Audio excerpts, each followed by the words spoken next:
the border file really isn't too complicated. I mean, there's a lot of things we can talk about, but there's a general concept about the border file that we wanted to make sure everybody was getting. And let me go back to the beginning of my slide, because it seems, to us it may seem simple and we write it all down in the manual, but there may be some holes that you just don't get passed along from writing it down in the manual. So when we had CAD steering committee and technical committee meetings, we kind of decided that it might be good to have presentations, and instead of having everybody come here like we used to. It was the hope that we could try to do it over the web and get more people and have it a little more productive and actually record them and keep them for future use. But here's a picture of, I made a little diagram of the border file, and just in the cover sheet I kind of stuck a diagram there, and I have a better one that will actually clear this up. So this is kind of where we are, and you can see you can't really tell what's going on. It's all one color. There's actually some pieces missing, but hopefully we'll fill in the blanks and make this diagram mean something as we go, and I'll actually go through pieces and parts of the diagram in depth as far as I can. And so I'm going to move on to the next slide. And so some of the things we're going to talk about, basically what we call the VAOT border, and we talk about that a lot, the BDR.DGN, the standards that we have, and it really is the key to kind of the way we lay out all of our projects. It helps everybody kind of collaborate together and everybody understand where everything is and how it fits together. We also have a pretty basic file naming convention that we have to follow in order to know what is in each file. So the file naming convention, tells us what the content of the file is. The BDR file tells us how the project is laid out, and then it also goes and the regular BDR.DGN is used to create these secondary generations. All of our erosion control, our right-of-way plans, everything is kind of based on the first BDR file, and all the borders and match lines and clip boundaries should match. So if you look at layout 1, for the layout of the roadway to the layout of the erosion control to the right-of-way, they should all match. Same borders, same match lines, etc. Then we also have a similar setup for the title sheet. So the BDR and the title sheet kind of get clumped in as one. Sometimes they're actually even in the same DGN. We do have two methods of doing that. We can put it in one for small jobs or break it out separate if we need to. And then new to microstation in the last maybe 10 years or so, it's really come about is models, which adds a whole another level of complexity. And we want to be able to use them, but there has to be standards because we can lose data easily with sheet models. So we'll go over all that. So the first thing to look at and just reiterate again is our file name convention. And everybody probably knows about this, and maybe just go over it quickly. So we have a file naming convention. Everybody within the agency has a prefix letter that they use. That's right here. And then we have the project PIN number. That's the agency PIN number that we use to designate all the projects. And then we have a descriptor section. We do have a bunch of standard descriptors like BDR that we want to use. And then there's always these outlying, as the projects, some projects are a little bit different and have other files, we have to make up descriptors. So we have a bunch of standard ones that we like to see. And then if there's, additional complexity in a project, say phasing, we always have some ability to put some prefix or something on the end of it. And then we know the type of file by the extension. So I'm going to go into, so this file naming convention, just to make sure we all have it, is actually, it's in our CAD Standards and Procedures Manual, which we recently just put out a newer one for 2014. And basically a lot of it was just clearing up of things that have been changed over the years but never really made it into the manual because they maybe didn't seem, drastic changes. But so here we have a new one. And inside here you can go over and find file naming convention. And it should all be covered in there. To some extent there may be things that aren't clear, and you can always call and ask about them. But so let's just move along here. Let's see if I can go page. So here's all the prefix letters. Everybody with the agency has a prefix letter. Now Rail has a prefix letter also. But pretty much all the consultant files that come in, we put a Z on them. And that's just within our own file organization. That's how we know which files are consultants and which files are done by structures or right-of-way or survey. It's by the PIN number or by the prefix. And we know what project they belong to because of the PIN number, and etc. So it has a whole structure in our file naming. We try to put no special characters in there, no spaces, no dots, no extra dots. no slashes, obviously, no ampersand, and we do allow the underbar to some extent to kind of give a separator. But here's again that diagram, same diagram I had in the slide, shows the overall file naming convention. So we kind of expect all of our files, not just the DGN, ALGs, same convention, just have an ALG on the end versus a DGN.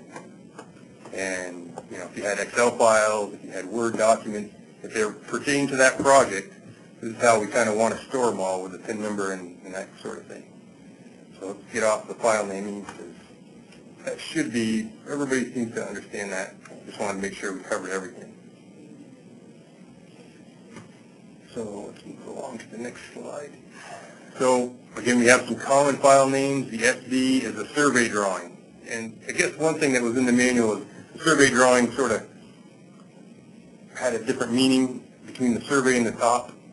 There was a time when we took the survey data and put it in the top and annotated it. Within the last 10 years or so, what we've done is the survey drawing really remained as a report of survey data, stuff that was collected in the field as it was collected. We turn off what we don't want to see, like all the point numbers and things like that. But then we go into a top file and we start annotating all the existing, name of the road, name of the river, things like that. Where the woods are, where houses are, all that goes into a top file. So together, the two of them represent the existing topography, the survey drawing being survey data as collected, the top file being all the other annotation of existing stuff.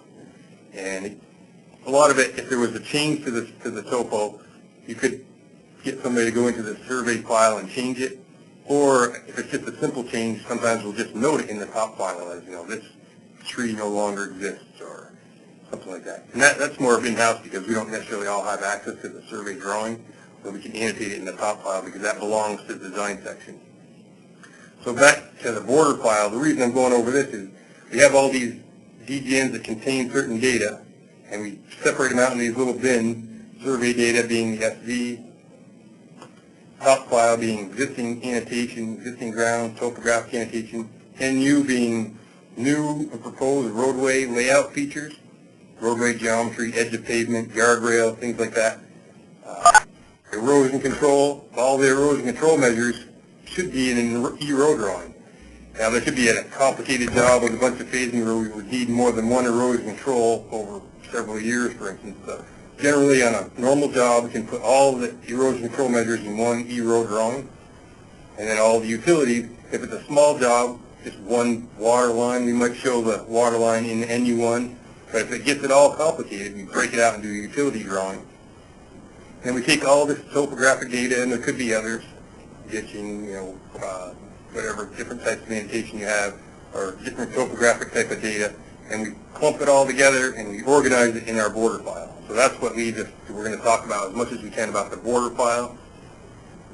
And these names are defined in the CAD Standards and Procedures Manual also. And you can imagine if we had 20 different design sections and 40 different consultants, and everybody had slight variations in naming, we'd have 60 different naming conventions, and just about every project would have some different naming convention.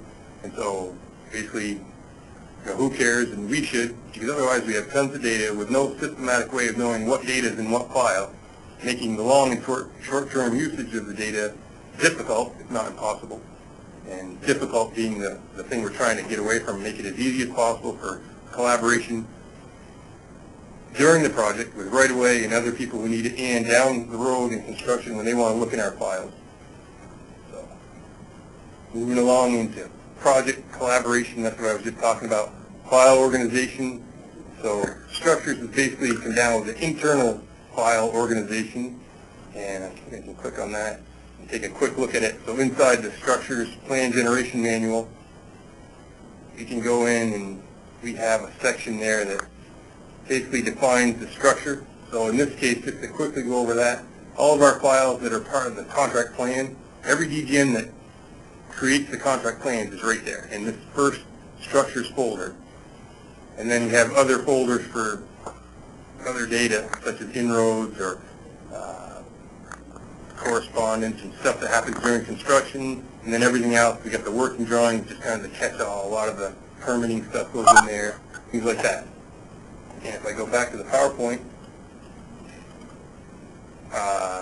so highway safety and design. Yeah. People in Harlem, they can't get on the webinar because they're too many users.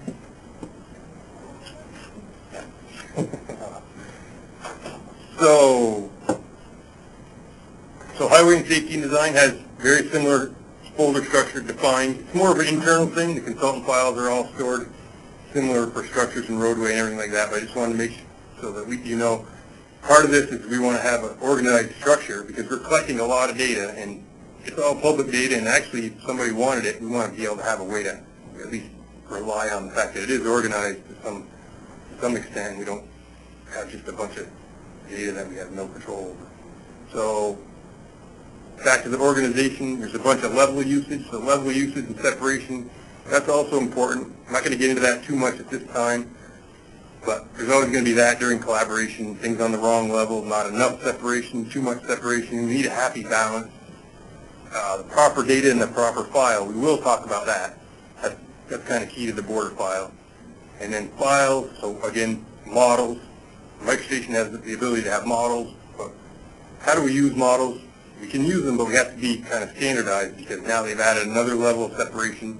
We don't want things in miscellaneous models and buried in DGNs. We have to know where it is and how to get to it.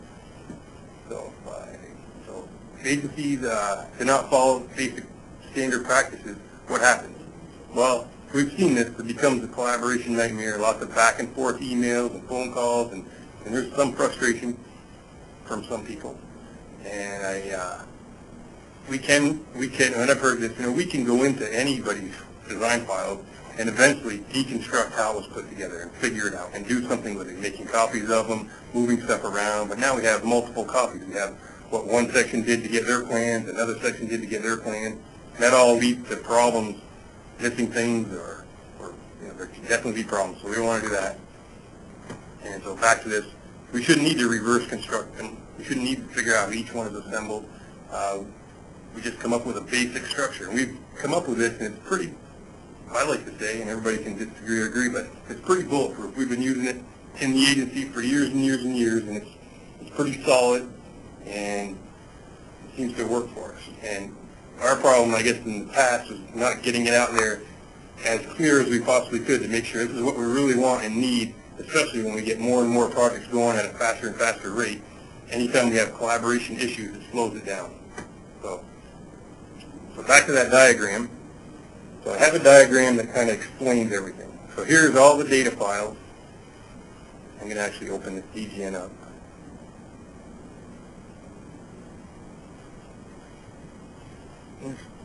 It shouldn't be too complicated. I make this whole diagram to make it, and to us internally we kind of think of this as just second nature, but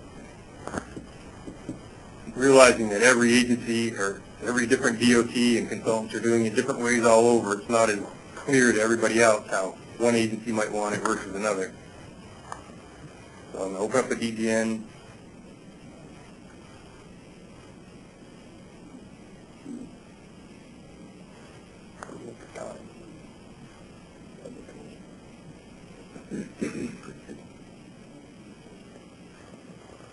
Okay, so zoom in down here.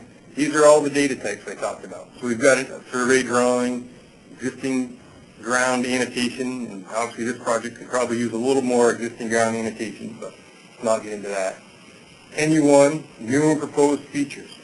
Here's a typical NU1 file. You've got geometry, you've got shoulders, edge of pavement, guardrail, buffers, clear zone, limits of toe slope. This is the toe slope line. Where there's stone fill, stuff like that. Roadway geometry type stuff. Roadway stuff only. Now we do get in a mix. If it's a small job, we might show some utilities or some drainage work. There we go. So then we move over here, and then we'll have the right-of-way drawing. So all the right-of-way data, topographic annotation, they're going to show in their right-of-way drawing. And then we'll have all the erosion control measures, and basically all the erosion control stuff that we need. I show, the soil boundary types in that file. It's all level separated. So as long as we have a separation within the file, we can combine different types. So anytime I want to have an erosion control